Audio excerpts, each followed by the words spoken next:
how does a billionaire, like literally living in a gold-plated penthouse on Fifth Avenue, manage to convince millions of working-class voters that he is their ultimate champion? I mean, it's one of the most counterintuitive paradoxes in modern history. Yeah, exactly. You would think the wealth, like the sheer opulence of it all, would be this massive barrier. Oh, absolutely. But today, we are actually unpacking the exact mechanics of how that paradox is built. Right. We're taking a deep dive into the sources today. Specifically, we're focusing on this biographical profile and a video script excerpt, and it's titled The Art of the Disruptor, the Donald Trump Biography. Which is just this fascinating roadmap of a really radical rebrand. Yeah. Basically looking at the architectural blueprints of how someone with zero, I mean, literally zero traditional political or military background bypassed every established gatekeeper. To become the 45th president of the United States, it's wild. But before we get into those blueprints, we need to do a quick neutrality check for you, listener. Yeah, very important. Because this source material describes its subject as perhaps the most polarizing figure of the 21st century, it is a highly charged landscape. Extremely charged. Right. But our mission today is purely analytical. We're not here to endorse or attack any political viewpoint. Exactly. We're just dissecting the timeline, the mechanics of the branding, and those structural themes of disruption exactly as they are laid out in this profile.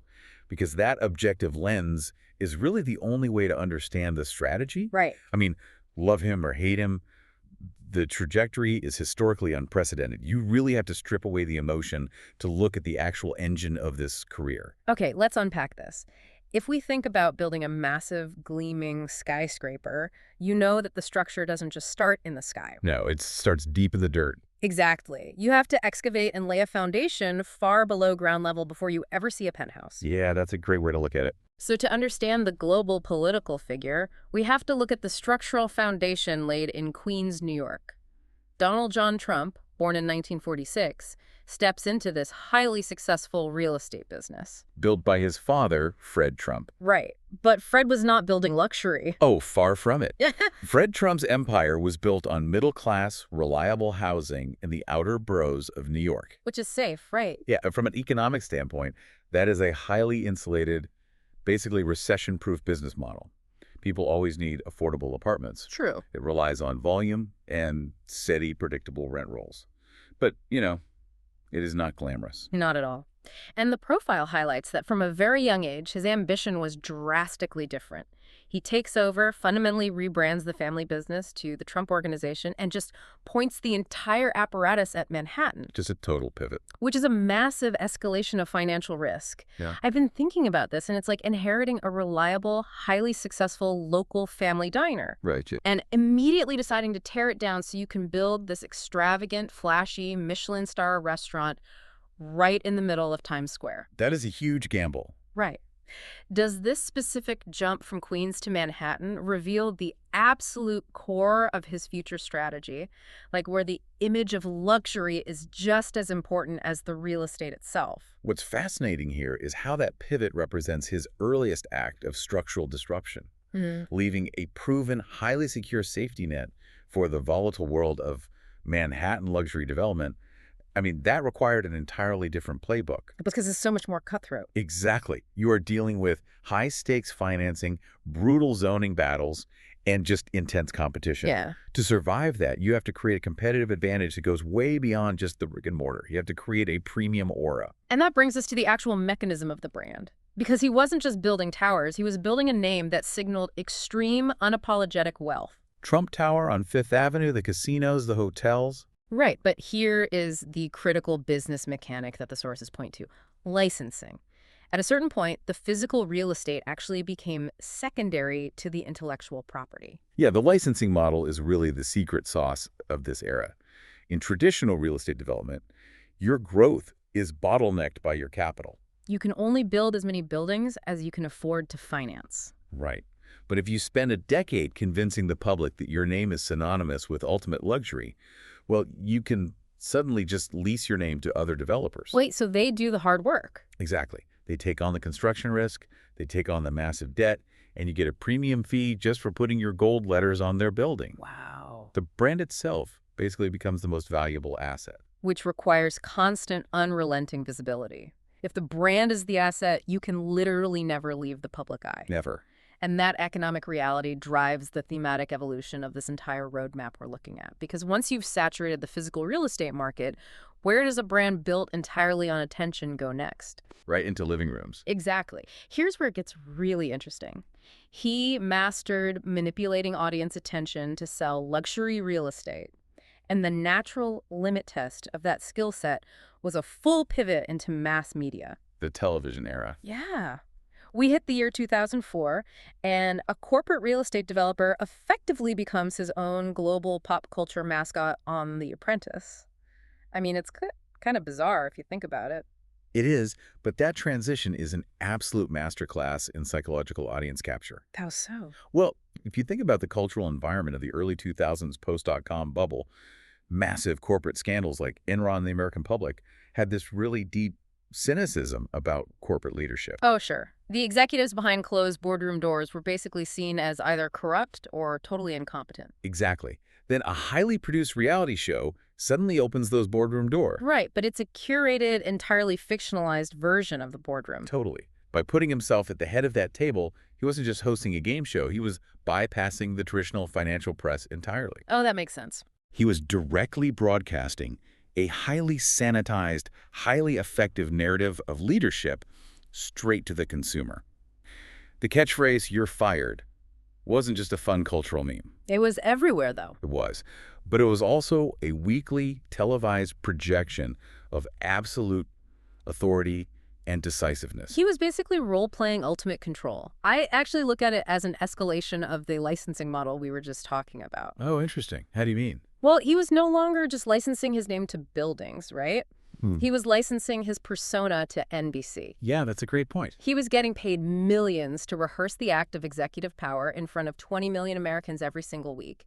When you spend over a decade looking into a camera, definitively deciding people's fates without any red tape. Without a board of directors second-guessing you. Exactly. You are priming an entire generation of voters to view you as the ultimate problem solver. If we connect this to the bigger picture, the sources argue this era cemented him as the ultimate boss. He blurred the lines between a corporate executive and a cultural icon so effectively that the distinction basically ceased to matter to the viewing public. Oh, it just didn't matter anymore. Right. Traditional media analysts often looked at The Apprentice as just a side hustle for a real estate guy. But in retrospect, it was the primary vehicle that manufactured the political capital he would later spend. Which makes the jump to 2015 make absolute logical sense. He had reached the absolute limits of the television attention economy. There's nowhere else to go. Right. The only upward trajectory left was the ultimate attention economy, a presidential election. We see the descent down the golden escalator, and the sources really highlight the stark historical reality of this moment. Yeah. He announces a run for the presidency with absolutely zero prior political or military experience. Which is crazy. In traditional political science, a total lack of experience is an automatic, non-negotiable disqualifier. You don't even get past the first primary debate. No, usually you're laughed out of the room. Right. Like the traditional analogy is always, would you let someone without a medical degree walk into an operating room and perform surgery on you? Right. But looking at the mechanics of this timeline, that analogy completely breaks down. Politics isn't an objective science like surgery. It's a battle of ideologies and power structures.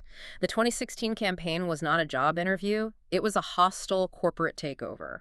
That is a much more accurate framework for what the sources actually describe as a political earthquake. Yeah. Because in a standard election, candidates treat the process like interviewing with the board of directors, the party elites, the traditional donors, the legacy media. They try to prove their credentials. But in a hostile takeover, you don't talk to the board of directors. You completely bypass the board and pitch your case directly to the shareholders. In this case, the voters. Exactly. His America First messaging was the ultimate shareholder pitch. He pointed at the board, the political establishment, and argued they were mismanaging the company, sending jobs overseas, and ignoring the working class. And that completely flips the script on his lack of a resume. Right. The lack of traditional credentials wasn't a liability anymore. It was actually the core asset of the takeover.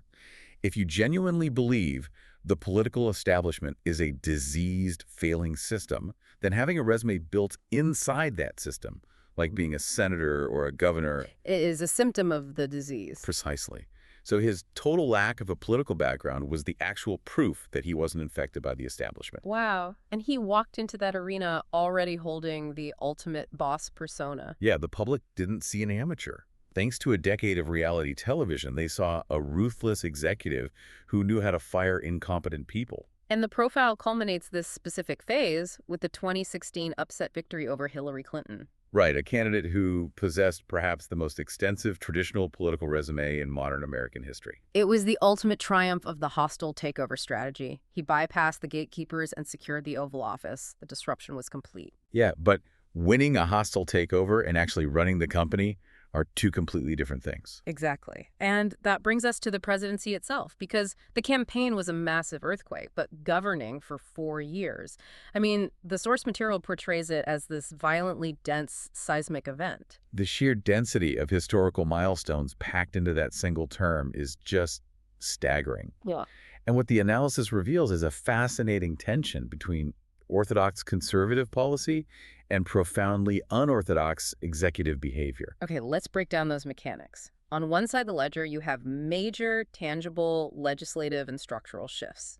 The tax reforms weren't just minor adjustments. No, they were huge. They were a fundamental, systemic realignment of corporate tax rates that traditional conservatives had been chasing for literally decades. Yeah. And then you have the appointment of 3 Supreme Court justices. Right. In the machinery of American politics, securing a generational conservative majority on the highest court is like the ultimate policy victory. It is the execution of a highly effective, Heritage Foundation-style conservative agenda. But the delivery mechanism for those orthodox victories was pure disruption. Totally. The same executive who signs standard Republican tax cuts is simultaneously bypassing the State Department to hold unprecedented direct diplomatic meetings with North Korea. Right, and he's governing via late-night social media, bypassing the traditional press briefing room entirely. Applying the exact same direct-to-consumer media mechanics he perfected in the 2000s directly to the Oval Office. So what does this all mean? When you look at the full scope of those 48 months, it really feels overwhelming. Because alongside the legislative victories, the sources note the term was defined by intense, relentless controversy. Yeah, that's undeniable. You have 2 impeachments, which is a historical anomaly that tests the absolute limits of constitutional checks and balances. And then capping it all off, a once-in-a-century global pandemic that just fractures the global economy. It's like a century's worth of historical density crammed into a single 4-year term. This raises an important question regarding how we actually evaluate such a condensed, polarized era. The biographical analysis provides a very careful structural synthesis here. Right, it stays objective. Exactly. It doesn't attempt to weigh the morality of those 4 years. What it establishes is that the impact was a fundamental stress test of American institutions. The guardrails were pushed to their absolute limits. And regardless of how a voter interprets the outcome of that stress test, the landscape is permanently altered. Yeah. The Republican Party was fundamentally remade in the image of that populist America First messaging. The relationship between the press and the presidency was permanently fractured. The status quo was shattered. Which is exactly what a hostile takeover is designed to do. Exactly. Which brings us to the culmination of this incredible roadmap we've been tracing. When you zoom out and look at the entire sequence, the connective tissue isn't actually politics. It is the unyielding, aggressive expansion of a brand. We started in the safety of Fred Trump's recession-proof middle-class Queens apartments. Right. Then we unpacked the high-risk financial mechanics of pivoting to luxury Manhattan skyscrapers, and of course the creation of the licensing model. And we saw how that licensing model evolved into mass media, cultivating the psychology of the ultimate boss in the reality TV boardroom. Right. And then we broke down how that exact highly rehearsed persona was leveraged to execute a hostile takeover of the traditional political establishment. Bypassing the gatekeepers entirely to command the Oval Office. It is a deeply complex, inherently polarizing trajectory. The sources leave us with a concluding thought that this timeline is a raw testament to the sheer power of branding, unyielding persistence, and the intense complexity of the American dream. It demonstrates that the dream isn't always about building a universally beloved product. Sometimes it is about recognizing the vulnerabilities in an established system and ruthlessly exploiting them. It is a version of the American dream built entirely on the mechanics of disruption. So, to you listening, as we wrap up this deep dive, we want to hand the analysis over to you. Yeah, what do you think? Based on the structural timeline we've unpacked today, what do you think is the most defining lever of this legacy? Was it the mastery of 1980s real estate leverage? Or the psychological audience capture of the reality TV era? Or maybe the hostile political takeover of 2016? We encourage you to look at the mechanics of the sources and decide which pivot actually changed the world the most.